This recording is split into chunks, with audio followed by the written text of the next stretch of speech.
All right, welcome to Mike Up in Your Business. I got special guests with me. It's Jeremy and Amy. So we're going to talk about today's guest. I have a nice wave there, Amy. Mhm. We have Michelle Heberling, who I hope I said her name correctly, Heberling, who is the founder of Suppers On. You can check out our website at supperson.com.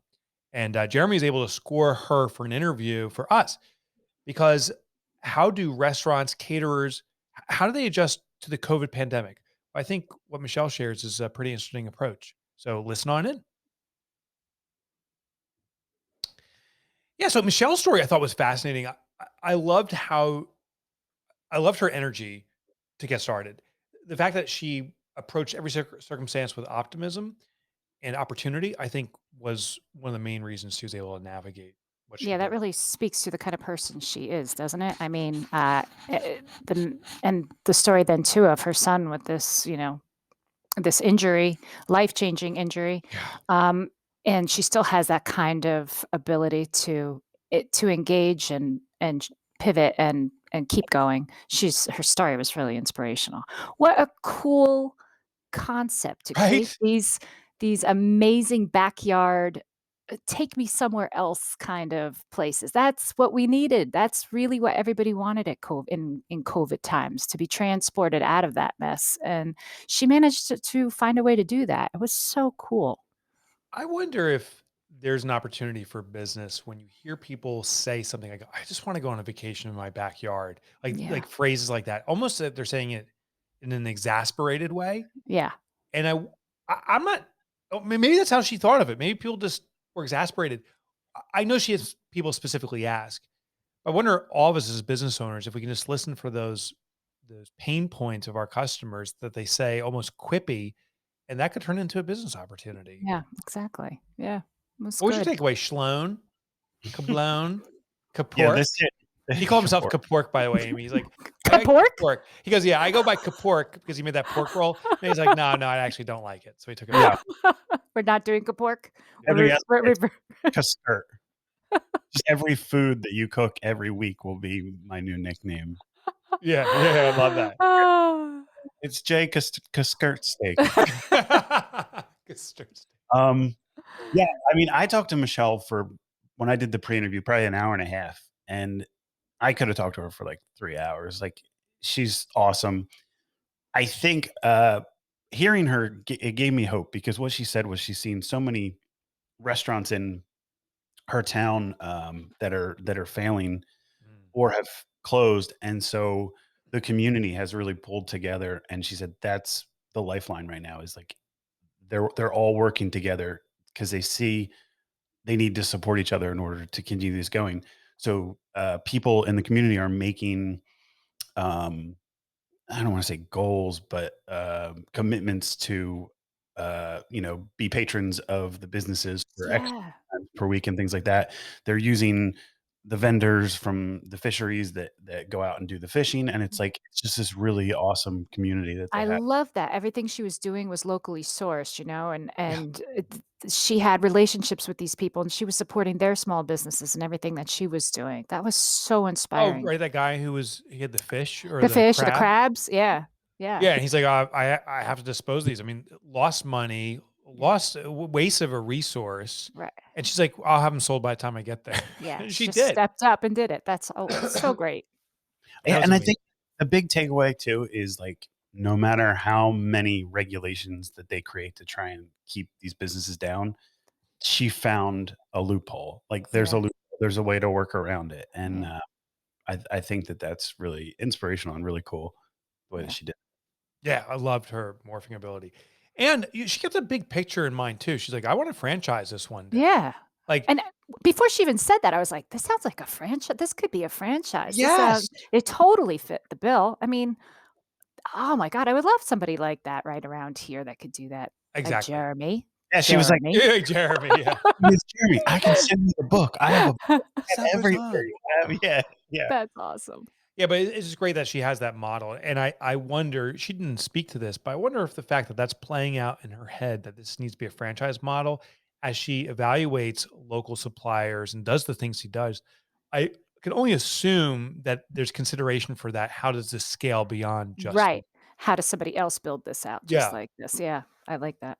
Exactly. And also too, she because her and I touched on a little bit about how pre-pandemic your business was this, post it was this, or actually during it was this, and now post, is it going to go back or are you going to keep going with the same? And I think that's where the franchise came from. Mm. Yeah. Yeah. So it's cool. All right. Well, let's move on to, you got a little gameage for us? Oh yeah, You can get a little more competitive now. That's me. And just so everyone knows, Kelsey will be on our group calls, but just for consideration of time and other projects she's doing, she's not going to be on these calls for a bit. Yeah, she said she wasn't doing these calls for a bit. I'm like, what the hell? You act like you're like the president of a company or something. I Like, know. Like she has like what other the hell? responsibilities. I know. What the Yeah. heck? We'll see if she listens to this episode. Well, I'm Kelsey. I'm I laugh like E.T. All right, I'll see Lovely. if she says anything about that. Oh. So it's a food quiz. We got to do food. Okay. Of course, we got. I'm always good for food. Jay Bolognese. Oh, that's good. I like that. Wow, Aim. Well, you were talking about what we cooked this weekend. So. You made bolognese? No, my husband did. I Oh. just ate it. I'm just here to eat the food. That's what my role is here. I love it. All right. So the first one is, which of the following is not a French mother sauce? What does it mean to be a mother sauce? There's 5 mother sauces. Essentially, Oh. for everything else. I think I saw this in Jeremy, you had to have seen this movie. It was a really good movie with Judi Dench, and he's the Indian kid, and they move in across a Michelin rated restaurant, and it's like Oh, yeah, 100 yards, Yeah. Heard of it. 100 feet or something like that. Did you see that? I did But- not see it, but I know which one you're talking about. Yeah. You would love it because it's based on like the Michelin star, Right. It was someone that was very classic and traditional. very classic, traditionally French, and then versus rebellious. this young Indian kid who's like using his mom's unique spices, Indian spices, but he elevates to this new chef game where he actually becomes one of these nouveau kind of, how the chefs become absolute like phenomenal superstars, like celebrities for sure. celebrities, absolute celebrity, but it was like heartless at that point, and he ends up going back. It's a really good movie. You'd That's like it. interesting. But they do talk about these main sauces, like the ones you have to know how to do. And- Yeah. Hence John- the other sauce. Yeah. Yeah. Jon Favreau did a movie. I think it was called Chef. Yes. And it was very, very well done. Yeah. And what I love about him is when he does those serious type of movies, the vernacular is very important to him, and the way that people speak is very important to him. So it was very authentic with how chefs talk and the way that they Oh, that's work. cool. Yeah. Yeah. So if you get a chance to watch that, that was good. That was a good one too. Okay. But yeah, so there's 5 mother sauces. Which one on Is this is not Okay. a mother, right? Okay, so A is tomato, B is velouté, C is demi-glace, and D is hollandaise. Okay. Okay. Has Got my to go. answer. Okay, number 2, the term lagniappe from the South and the French term amuse-bouche are little quote-unquote bonuses served at what point during the meal? Is it after the second course, before the dessert, or before the first course? Got it. I've had 3. things at all times, little bonuses. Mhm. Hey, the chef made you something. Yeah. I've had that at all different times. I know. Yeah, the look on your face was priceless. You got excited. Made you something. That's funny. So arguably the first formal restaurant was started in France by whom? Was it A, Escoffier, B, Boulanger, or C, Sawyer? Or it could be Soyer. It's ER. I think it's Soyer. I think I got that one right. And the reason is, I don't know, but I'm just listening to Jeremy's pronunciation of the names. One of them he nailed right away, because then he would know. And the other ones, he's like, I don't know. I'm a little bit unsure. So, But maybe he's throwing us off. Maybe that's he could be, but tactic. he knows I'm not that smart. Oh, I don't know. All right. So question 1, which is not a mother sauce? Tomato. I say tomato. I said hollandaise. So you're both wrong. This Really? was actually not a trick question, but sort of. So demi-glace is not a mother sauce. Espagnole is the mother sauce, but it's the mother sauce for demi-glace.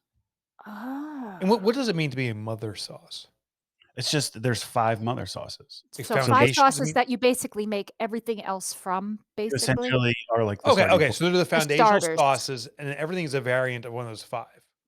Correct. Oh, For most- for the most part. I Okay. mean, there's plenty of sauces you can make without those, but those were like in classical French. Those are the Interesting. Okay, okay. I didn't think of tomato. Yeah, tomato is a mother sauce, yep. Hmm. And so Espagnole is a mother sauce. And so to make demi, it's half sauce Espagnole, half brown stock, reduced by half, and that's why they call it demi. Ah, okay. Okay, so number 2. When is an amuse-bouche or lagniappe served during the meal? After the I see. second course. I said before the first. Yes, Amy got it before the first course. Nice. Well, I was so confused because then you've also had those ones that are like after everything because they're Were you palate confused? You just cleansers. nailed it. You just I got lucky. I got No, lucky. you didn't. You I nailed it. did. I really did. I got lucky. Damn you. Oh. Because I've had that where they come out and like, oh, the chef prepared you a little something. Like you get this Yeah. little taster thing. Yeah. Like, oh, So this is delicious. what was the first word, John? Not amuse-bouche. Chair. Not Of lagniappe.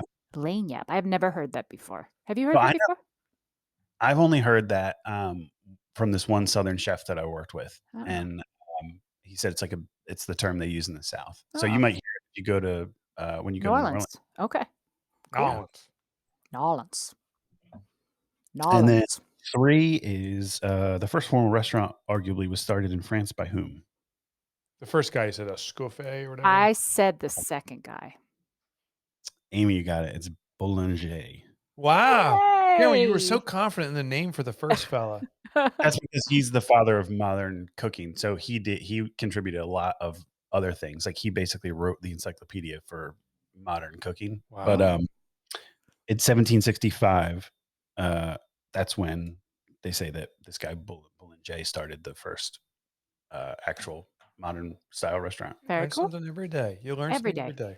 And we hope you, our listening friends, learned something today. I would like to ask a major favor. Could you please go to rateourpodcast.com? It's O-U-R, rateourpodcast.com. And rate the show. And make sure you subscribe so you don't miss a single episode. Thank you so much for joining us in today's episode of Mike Up in Your Business. Wishing you good times. I like the hand circle. Wishing you good times or washing a window. Wax on, wax off. Excellent.